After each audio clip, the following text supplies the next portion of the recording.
Mga ka-people, magandang gabi.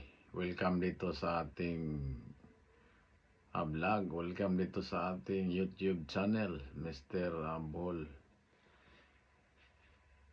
Ngayong gabi, mayroon tayong napapanood na isang video ng isang pulis na pumalag doon sa pag-aresto ni former President Rodrigo Duterte.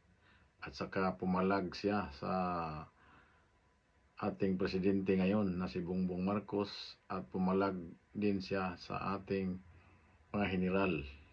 Pero bago po ang lahat yan, mga ka-people, mga kaibigan, huwag kalimutan na paki-subscribe sa ating channel at paki-panood ng mga video at share naman natin ang ating video para sa suporta niyo sa aking maliit pa lang na channel. At sana mga ka-people, huwag ipagkait ang isang subscribe lang. Kaya pagpatuloy natin ang tungkol nitong isang patrolman lang ito. Patrolman na pulis. Pinakamababang ranggo daw siya sa buong hanay ng kapulisan. Yan po ang sinabi sa kanyang video. Ito po ay atin lang panoorin at aralin natin kung ano yung kakayahan noong isang patrolman na magsalita ng ganito. Matalino din ito na patrolman. Medyo may alam rin sa batas at binigyan tinuturuan pang halos itong mga general niya. Sinasabi doon sa video niya, ito lang ay ating napanood at kaya lang CTTO pa rin sa may-ari ng video. Maraming salamat sa inyong pag-share dito, Sir Patrolman, kasi para matuto rin itong hindi maalam sa batas na nandyan nga nakaupo sa pwesto at hindi gusto nilang apak-apakan lang ang dignidad ng isang ordinaryong Pilipino. Akala nila kung sila na nandyan sa mataas na pwesto, sila na may hawak lahat, pero hindi nila mahawakan lahat. Kagaya mo, Sir Patrolman, mayroong prinsipyo na pinaglalaban. Yun po ay tama, Sir. Congrats ka dyan. Napakabait mo, Sir. At maraming humahanga sa iyo dahil sa mga sinasabi mong ganyan. Kaya mga ka-people, panoorin itong video na ito hanggang sa dulo para ito po ay malaman natin, maintindihan natin kung ano yung pakay ng isang patrolman, bakit ano ba yan, lumagabla, parang nag-aapoy yung kanyang isip dahil sa maling prosesong pag-aresto. Maraming hindi alam kung ano yung mga sinasabi doon sa batas. O ito ba'y alam nila pero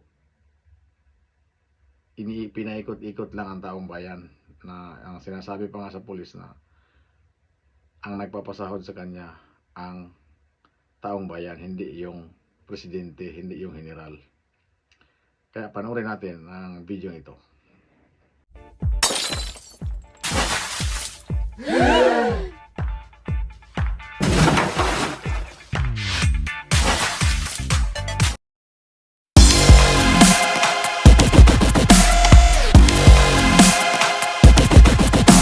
Alam mo yung tinatawag na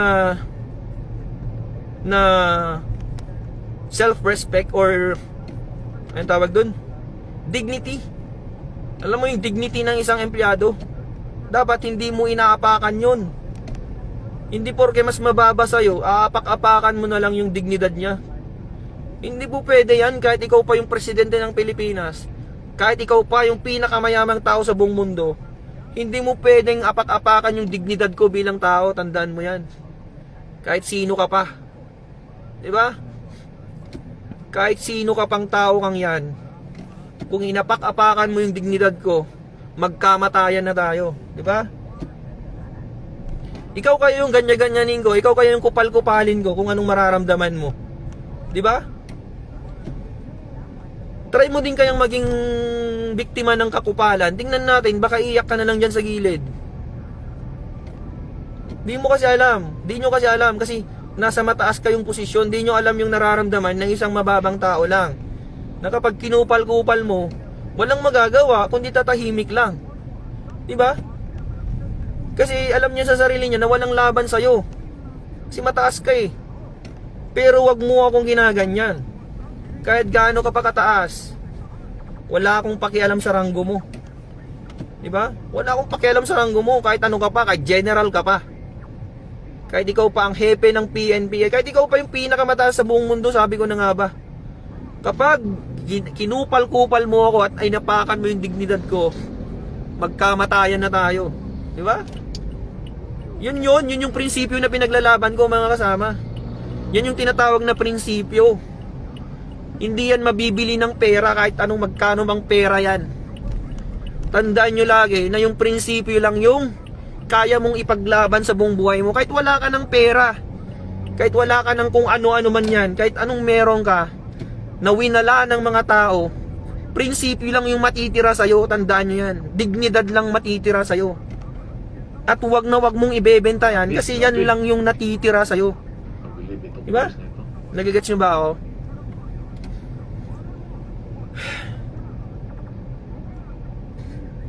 Wag na wag kayong papayag na yung dignidad mo bilang tao inaapakan lang ng kahit sino dyan. Putik, tao ka, may dignidad ka, may prinsipyo ka. Hindi pwedeng apak-apakan ka ng kahit sino. Bilang tao, pagkapanganak mo pa lang sa mundo, meron ka ng karapatang mabuhay. Meron ka ng karapatang irespeto ng kapwa mo tao. At hindi yun mawawala. At hindi pwedeng bilhin ng kahit magkano yun. At hindi pwedeng mapapalitan ng kahit magkano yun, mga kasama. Lagi niyong tatandaan yan. Lagi niyong tatandaan yan. Yun na lang yung nagpapatibay sa'yo bilang tao, yung prinsipyo mo eh. Kung wala ka ng prinsipyo sa mundo, kung wala kang prinsipyo sa buhay, anong tawag sa'yo? Di ba? Kung wala kang prinsipyo sa buhay mo, anong tawag sa'yo? Isa kang robot, di ba? Kung wala kang prinsipyo, isa kang robot, isa kang utusan, isa kang aso. Kasi yung aso, walang prinsipyo yung aso eh. Kung saan may pagkain, dun siya. Di ba? Ganun ang aso. Kung alukin mo ng pagkain yung aso, dun siya pupunta kahit hindi niya amo. Kung saan yung pagkain, dun siya pupunta. Ganun ang taong walang prinsipyo, mga kasama. Kung saan may pagkain, dun siya. Putik na yan. Anong klaseng tao ka kung ganun? E di para ka na ring aso. Di ba? Gets nyo yung point ko? Alam nyo, hindi lang naman PNP ang pwedeng magpakain sa akin eh. Ang dami bang pwedeng paraan yan para kumain ako sa isang araw. Sa buong araw, sa buong buhay ko. Hindi lang PNP. Ano yun? Dahil dito ang may pagkain, kahit dahil dito lang ang may pagkain? Ganun ba yon? Sa PNP lang bang may pera? Putik. Ang daming pwedeng pagkakitaan dyan kung pera lang ang dahilan kung bakit tayo nagpulis. Di ba?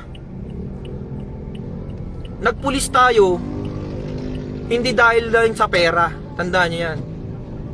Nung nag-a-apply tayo ng pulis, ang dami nating pinagdaanan, ang dami nating pagsubok para lang makapasok. Di ba? Tapos ngayon na may pagsubok sa atin, ibebenta nyo yung prinsipyo nyo.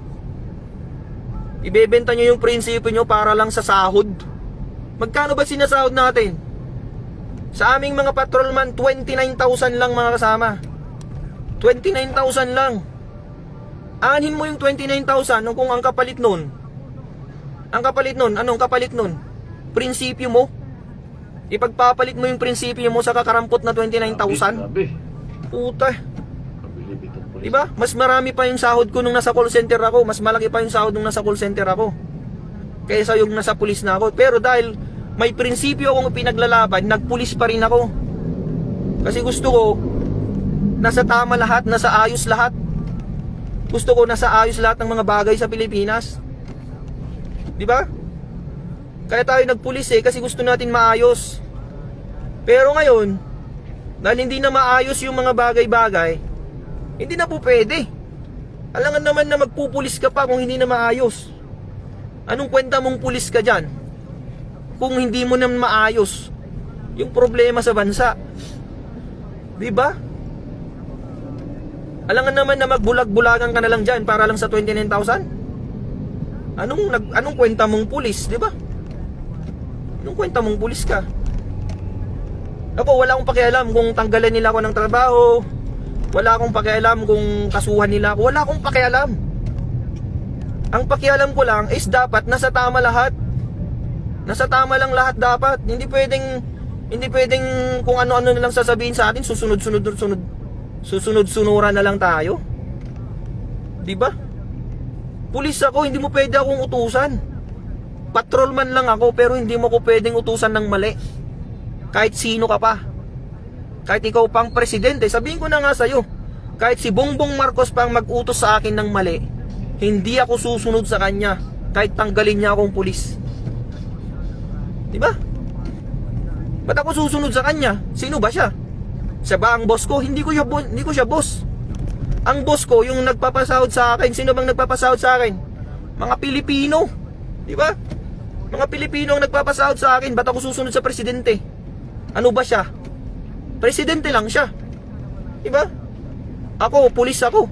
Pwede ko siyang arestuhin pagka wala siya sa serbisyo. Pagka wala siya sa pwesto niya. Diba? Kung walang pulis sa Pilipinas, sino na lang mag-aaresto sa mga tiwaling opisyal na yan? Kaya tayo nagpulis para hindi tayo maging kakampi ng mga tiwaling opisyal. Tayo dapat nasa gitna lang tayo, mga kasama. Nasa gitna lang tayo. Hindi pwedeng dahil presidente natin siya na yung susunundan natin. Hindi pwedeng dahil presidente natin siya na yung susundin natin sa lahat ng bagay. Hindi po pwede yun. Partisan ang tawag doon. Hindi porke presidente ka, susundin kita. Ano ka? Sino ka ba para sundin ko? Tama ka ba? Ang tanong, nasa tama ka ba para sundin kita? Diba? Sabi ko nga ulit sa inyo, kahit presidente ka pa ng Pilipinas, kung mali yung utos mo sa akin, hindi kita susundin. Sino ka ba para sundin ko? Diba? Grabe. O, may tama daw ako eh. May tama daw ako. May tama ka, sir. Kahit pa papanood to ni Bongbong Marcos, si Sir Bongbong Marcos, Sir President, pakinggan mo tong sasabihin ko, sir. Isa akong pulis ng Pilipinas, pero hindi ako sang-ayon sa ginagawa mo, sir. Diba? Hindi ako sang-ayon sa'yo. Kahit ano pang sabihin mo, sir, hindi ako susunod sa'yo. Kasi hindi mo naman ako pulis eh. Bakit? Pulis mo ba ako? Pinapasahuran mo ba ako, sir? Hindi. Ang totoong may-ari sa profesyon ko, ang totoong nagpapasahod sa akin ay mga Pilipino, hindi ikaw. Presidente ka lang ng Pilipinas, pati nga ikaw, pinapasahuran namin eh. Sumasahod ka dahil sa pera ng Pilipino. Kaya isa ka rin, katulad ka rin namin nasa serbisyo publiko. Pare-pareho tayo, sir. Hindi ka commander-in-chief lang dyan. Ikaw ay isang public servant. Diba? Public servant ka. Dapat magtrabaho ka rin. Hindi ka boss. Tandaan mo yan, sir, ha. Tandaan mo, Sir President Bongbong Marcos. Tandaan mo to. Isa kang public servant. Pumunta ka dyan sa pwesto mo para magserbisyo, hindi para maging boss namin. Dapat nga ikaw nagtatraffic dyan eh. Dapat nga ikaw yung nasa gitna ng kalsada nagtatraffic dyan eh. Kasi nasa public service tayo. Hindi pwede yung presidente ka, dyan ka, nagiging boss ka dyan. Ano ka? Diba? Dapat leader ang tawag sa'yo. Hindi ka dapat nagiging boss dyan. Sino pa yung mga opisyal ng PNP dyan? Dapat kayo ngayong nasa gitna ng kalsada, dapat kayo yung leader. Hindi kayo boss dyan na parang hari kayo dyan na nakaupo sa napakagandang upuan para mag-utos-utos lang. Dapat leader kayo eh. Dapat kayong nangunguna sa serbisyo. Hindi yung nag-uutos-utos lang kayo dyan. Paano susunod yung mga tao sa inyo, eh kayo mismo hindi nyo alam yung trabaho? Diba? Oh, hamunin ko kayong lahat dyan. Sa mga general dyan na nakaupo sa napakagandang upuan, sige, hamunin ko kayo. Alam nyo ba mag-serve ng traffic? Alam nyo ba? Alam nyo ba kung paano mag-traffic sa gitna ng traffic, sa gitna ng kalsada? Baka di nyo pa alam yan. Sino mauna? Sino yung mauli? Kung walang traffic light, baka di nyo pa alam kung paano magmando ng traffic dyan. Diba? General kayong tinuringan, di nyo pa alam ang warrant of arrest.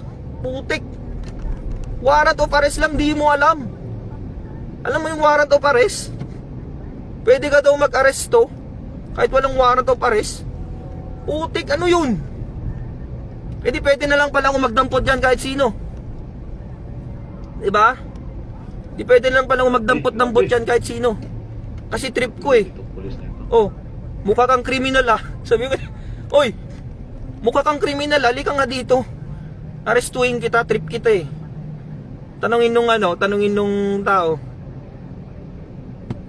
ng tao, sir, anong kasalanan ko? May warrant ka ba, sir?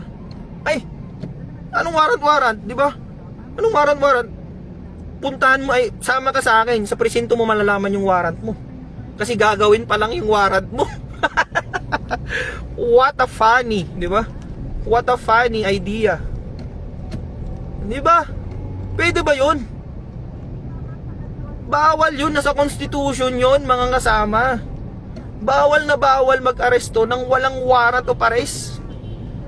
Maliban na lang sa tatlong exemption. Ano yung mga tatlong exemption na yun? Sabihin ko na sa'yo, sir. Ang mga tatlong bagay lang na pwedeng mag-aresto is in flagrante delicto. Ano pa yung isa? Hot pursuit. Tsaka yung escape from prison. Diba? Yun lang yung tatlong bagay na yun para wala kang warrant of arrest. Lahat na ng mga bagay maliban sa tatlong yun dapat meron ng warrant of arrest. Meron din palang isa mga kasama. Meron palang isa na pwede kang mag-aresto ng walang warrant of arrest. Ano yun? Kapag yung sa tingin mo yung suspect,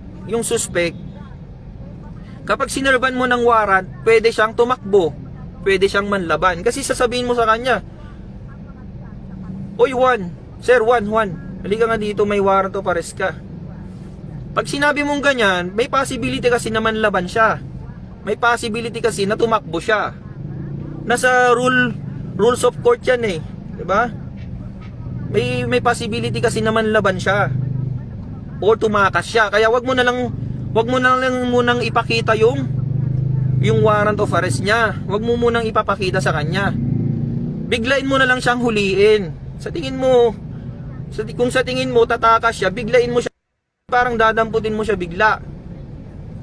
Pupusasan mo na siya agad. Kasi nga, kapag sinabi mong may warrant siya, may kaso siya, baka tumakbo siya. E di hindi mo na siya mahuli. So, pwede yun. Pwede yung sabihin mo, damputin mo na siya agad.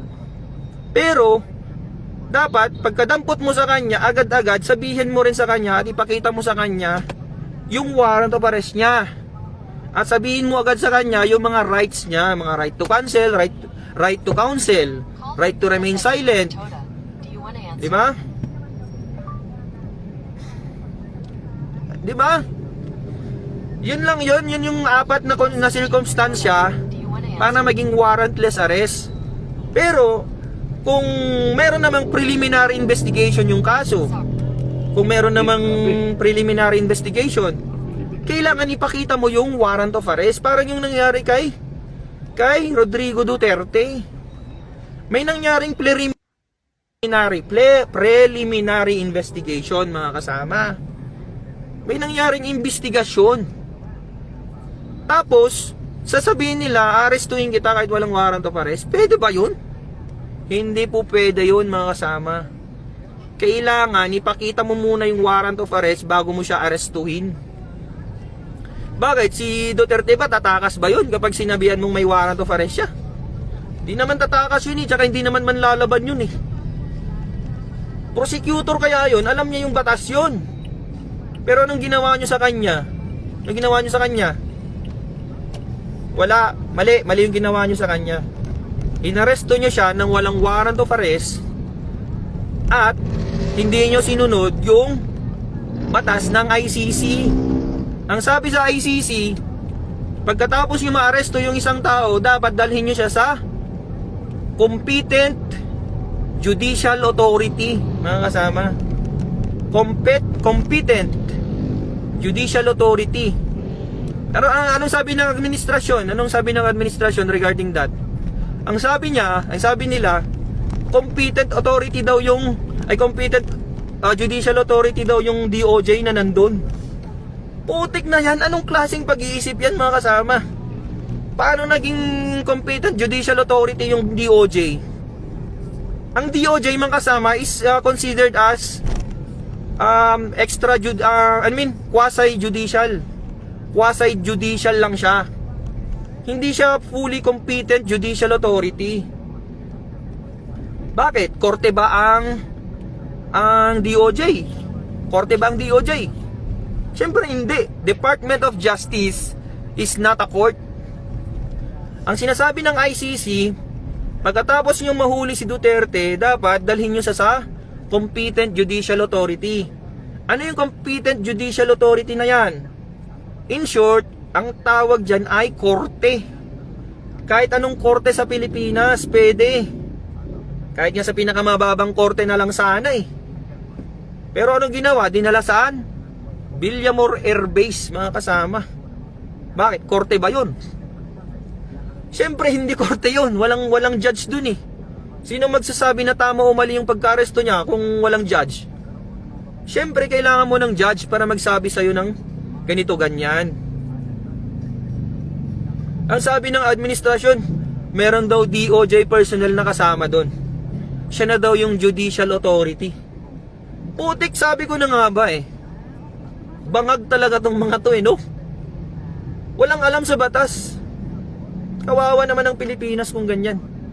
Ako, patrolman lang ako, mga kasama. Hindi ako abogado, pero may alam ako sa batas. Hindi ko naman sinasabing alam ko lahat, pero may alam ako sa batas. Judicial authority is a court. Villamor Air Base is not a court. And DOJ is not a court. Ano yung mga yan? Rason lang yan ng mga bangag. Kasi wala silang alam. Or alam nila, pero nilulusot lang nila yung gusto nila. Pero hindi nyo maloloko ang mga Pilipino. Diba? Hindi nyo kami maloloko kasi may isip din kami, hindi lang kayo. Ang problema lang kasi sa inyo, bangag kayo. Kami, hindi kami bangag. Kasi nag-iisip kami, kayo hindi kayo nag-iisip. Ano ba yan?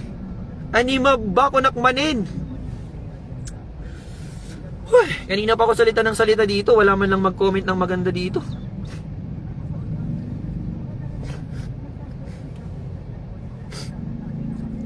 Ang pinaglalaban lang natin dito, mga kasama, hindi tayo partisan na, hindi tayo maka Duterte, hindi tayo maka Marcos. Sasabihin ko sa inyo clarification lang. Hindi ako maka Marcos, hindi rin ako maka Duterte. Ang akin lang, ang sinasabi ko lang is mali yung pagka-aresto kay Duterte. 'Di ba? Maling-mali yung pagka-aresto sa kanya. Anong sabi sa batas kapag mali yung pagka-aresto sa kanya? O mga pulis, mga men in uniform dyan, tanungin ko kayo, anong mangyayari kapag mali yung pagka-aresto sa isang suspect? Ang tinatawag natin dyan, invalid arrest or unlawful arrest. Anong mangyayari dyan? Okay, sagot kayo. Anong mangyayari dyan kapag unlawful arrest o yung pagka-aresto ng isang suspect ay invalid or unlawful? Ano yun? Ang mangyayari dyan, mga kasama, kapag unlawful arrest or invalid arrest, it's considered as ano?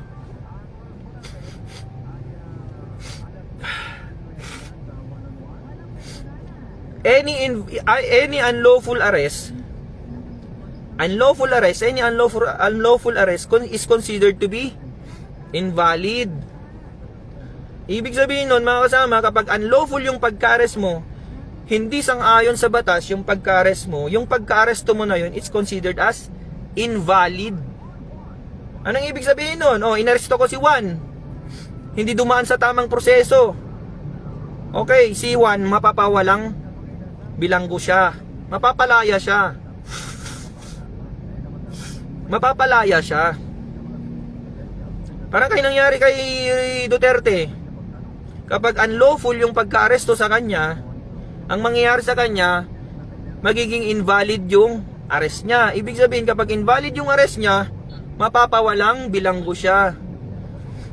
Pwede siyang pabalikin sa Pilipinas. Yun yung nang mangyayari dyan. Okay na ba? Clear na ba tayo dyan, mga kasama? Patrolman lang ako, patrolman ako. Tuturuan ko mga general, putik. Ano ba yun? Anong klaseng mga Pilipino tayo? Anong klaseng Pilipino tayo, mga kasama? Di ba kayo nahiya na ganyan ang nangyayari? Yung pinakamababang pulis, siya pa ang nagtuturo sa mga pinakamatataas na pulis. What the hell? Mahiya naman kayo sa mga bumbunan nyo. Hindi nyo pa alam ang batas. Ang tagal nyo na sa serbisyo, di nyo alam ang batas. Ano ba yan? Nakakahiya tayo. Dismiss yung kaso, mapapawalang sala. Oh, yun, sabi. Tama ka, sir. Si Benji Campomanes. Tama ka dyan, sir. Kapag mali yung pagka-aresto sa isang suspect, kapag unlawful, if it's not in accordance with the law, if you arrest the person not in accordance with the law, it's considered unlawful. And if it's unlawful arrest, it's considered invalid. And if it's invalid, it's already invalid from the beginning. Ibig sabihin, walang sala yung inaresto mo. Naintindihan nyo ba? Tatagalugin ko pa ba? Huwag na, kasi nakakapagod mag-explain. Basta alam nyo na yun. Walang sala si Rodrigo Duterte kasi mali yung pagka-aresto sa kanya. That's it. Mali yung pagka-aresto sa kanya. So ibig sabihin, walang sala si Duterte. Ibig sabihin, pauwiin na siya sa Pilipinas. Hindi mo pwedeng i-detain yung tao na walang kasalanan, na walang kaso. Wala nga siyang kaso eh. Ba't nyo i-detain dyan sa ICC? Yun lang ang point ko, mga kasama. Kaya ako galit na galit. Kasi mali yung sistema natin. Mali pa yung mga mindset ng mga opisyal natin. Ang daming mali sa Pilipinas. Ang daming mali. Pulis ako pero Pulis ako. Pero bakit? Anong ranggo ko? Ano ba yung ranggo ko? Patrolman PO1. Pinakamababang ranggo sa PNP, mga kasama. Pero ako pa yung nagle-lecture, ako pa yung nagsasabi sa mga general kung anong dapat at hindi dapat. Mahiya naman kayo, mga sir. Nakakaya kayo. O, patawag niyo ako ngayon sa krame. Amunin ko kayo, mga sir, mga general. Chief PNP, this is for you, sir. Sabihin ko na sa iyo, ang sinabi mong statement na kaya, ang sabi mo, sir, kaya, ano sabi no? Hindi lahat, or, ano sabi niya? Pag nagsashabu ka daw, ang sabi niya, mayroon siyang statement na ganoon eh. Pag nagsashabu ka daw, hindi ibig sabihin masamang tao ka na. Pampawala lang daw ng antok at puyat lang yon. Anong klaseng mindset yan, mga kasama? Isipin nyo mabuti. Pag nagsashabu ka daw, sabi ng hepe ng Chief PNP, ang sabi ng Chief PNP namin, ang sabi niya,